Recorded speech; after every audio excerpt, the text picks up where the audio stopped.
नमस्कार, आप देख रहे हैं न्यूज स्टेट। मैं हूं आपके साथ सोनी। देश में हर महीने की पहली तारीख से कुछ ना कुछ बदलाव होते रहते हैं। इस बार भी आज से यानी कि 1 अक्टूबर 2024 से कई बड़े बदलाव हो रहे हैं। आइए आपको बताते हैं कि आज से क्या क्या बदल जाएगा। आज से होने वाले इन 10 बदलावों के बारे में हम विस्तार से जानते हैं। पहला बदलाव है एलपीजी सिलेंडर की कीमत। हर महीने की पहली तारीख को oil marketing company LPG cylinder के दामों में बदलाव करती है। इस महीने भी बदलाव हुए हैं। लगातार तीसरे महीने भी 19 किलोग्राम वाले कमर्शियल गैस सिलेंडर की कीमत में इजाफा हुआ है। 1699.50 रुपए से बढ़कर 1740 रुपए प्रति सिलेंडर हो गई है। तो वहीं चेन्नई में अब आपको यही सिलेंडर 1903 रुपए में मिलेगी। अब जानते हैं दूसरा बदलाव, इनकम टैक्स से जुड़ा नियम। बजट 2024 में निर्मला सीतारमण ने इनकम टैक्स को लेकर भी कई बड़े बदलाव का ऐलान किया था, जो 1 अक्टूबर से बदलने वाले हैं। टीडीएस रेट यानी कि डायरेक्ट टैक्स विवाद से विश्वास स्कीम 2024 शामिल है। टीडीएस के तहत बॉन्ड के तहत प्लॉटिंग रेट 10% डीडीएस कटौती लागू होगा। वहीं धारा 19DA 194H 194(1)B और 194M के तहत भुगतान के लिए टीडीएस की रेट्स कम कर दी गई है। इन धाराओं के लिए पहले 5% की जगह अब कम कर दी गई है। अब इनकी दरें 2% है। इसके अलावा डायरेक्ट टैक्स विवाद से विश्वास स्कीम 2024 की शुरुआत की गई, जिसके तहत पेंडिंग टैक्स मामलों का निपटारा किया जाएगा।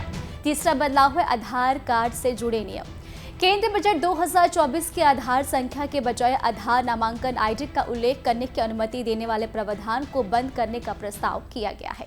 इस फैसले का लक्ष्य पेन के दुरुपयोग और दोहराव को समाप्त करना है। 1 अक्टूबर 2024 से व्यक्ति अब पेन आवंटन के लिए आवेदन पत्र और अपने आयकर रिटर्न में अपने आधार नामांकन यानी आईडी का उल्लेख नहीं कर पाएगा। बता दें कि बजट के अनुसार अधिनियम की धारा 139AA के तहत 1 जुलाई 2017 से प्रभावी पेन आवेदन पत्र और आयकर रिटर्न के आधार संख्या का उल्लेख करने के लिए पात्र व्यक्तियों की आवश्यकता होगी। अब आते हैं चौथे बदलाव में, सुकन्या समृद्धि योजना यानी कि सुकन्या समृद्धि योजना से जुड़ा एक बड़ा नियम है, जो कि अब बदल गया है और ये बदलाव 1 अक्टूबर 2024 से लागू हो चुका है। इसके तहत पहली तारीख से बेटियों के सिर्फ कानूनी अभिभावक ही ये अकाउंट संचालित कर सकते हैं। नए नियम के मुताबिक अगर किसी बेटी का SSY अकाउंट एक ऐसे व्यक्ति द्वारा खोला गया है जो उसका कानूनी अभिभावक नहीं है, तो फिर उसे ये खाता अब नेचुरल पेरेंट्स या लीगल गार्जियन को ट्रांसफर करना होगा। अगर ऐसा नहीं किया तो अकाउंट बंद हो सकता है। और पांचवा बदलाव है PPF खाते से जुड़ा नियम। स्मॉल सेविंग्स स्कीम के तहत PPF योजना के 3 बड़े बदलाव होने वाले हैं। यह बदलाव आज से लागू होंगे।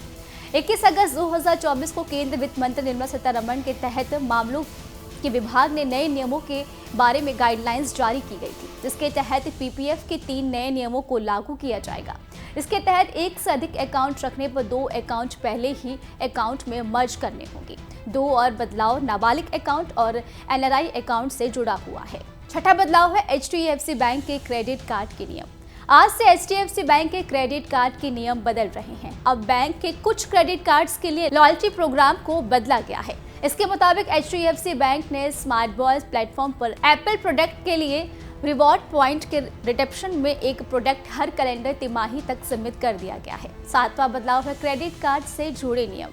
पंजाब नेशनल बैंक यानी कि PNB के बचत खातों के लिए लागू कुछ क्रेडिट संबंधित सर्विस कास्ट में बदलाव की घोषणा की गई है।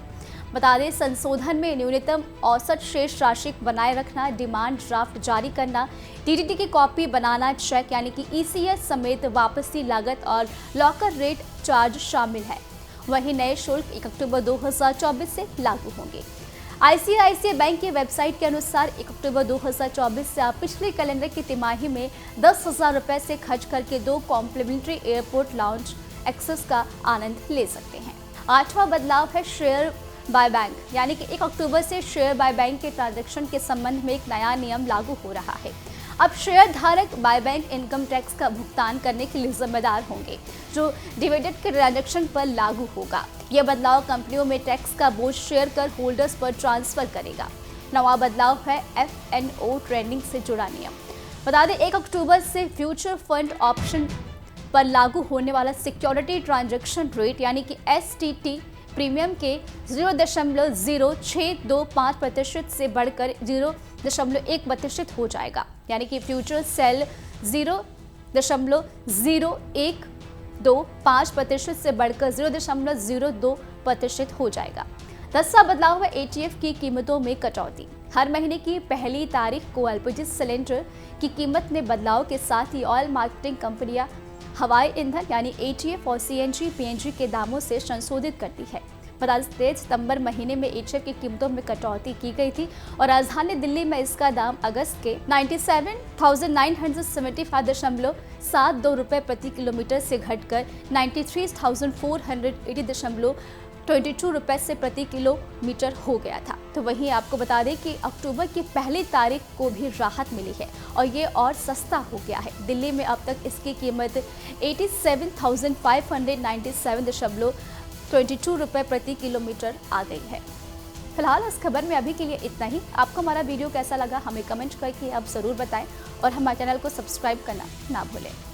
न्यूज नेशन अब व्हाट्सएप पर खबरों की ताजा अपडेट के लिए न्यूज नेशन के इस क्यूआर कोड को स्कैन करें।